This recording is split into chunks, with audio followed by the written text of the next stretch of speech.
Well, Dr. Liang is Chair Professor of Economics at the Willamette University in the United States. Great to have you on the programme. As we're hearing there from Siobhan, energy imports play a part here, but it's not all about oil, is it? Non-oil sectors like construction and renewables are changing the trade picture.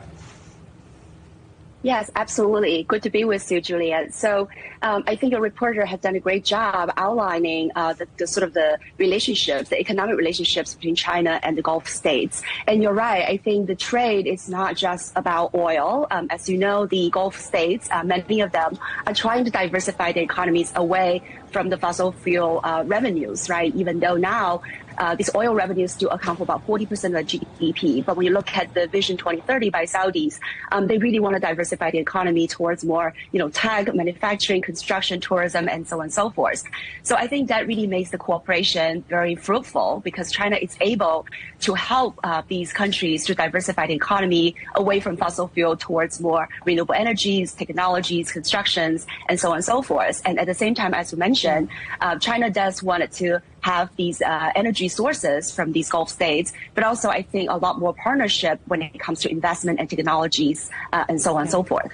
But what are the wider implications of this shift more towards China and possibly away from Western economies?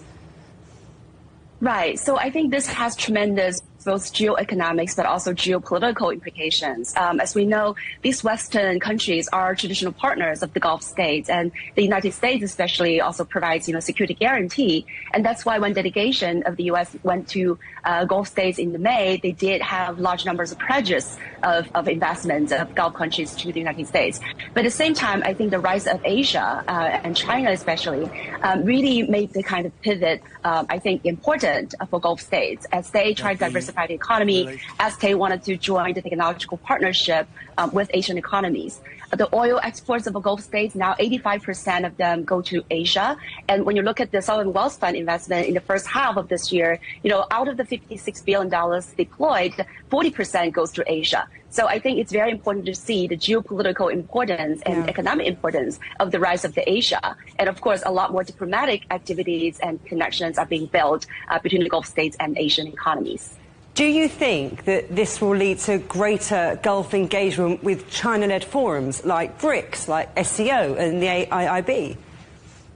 Yes, absolutely. I think those are already happening. As you know, that some of these Gulf states are already part of the AIIB, part of the NEB, and many of them are now also, exploring all kinds of connections. For example, the summit between China, ASEAN, and also Gulf states back in May this year. I think all of these are really important international multilateral platforms where these middle states, middle powers, are really trying to navigate through between the two great powers, China and the United States. And they wanted to play an important role in the global, political and diplomatic landscapes, and also gain economic benefits, through these kinds of partnerships. So I think it's very likely to see more and more diplomatic relations and also, engagements at these various international platforms between the Gulf states and other countries.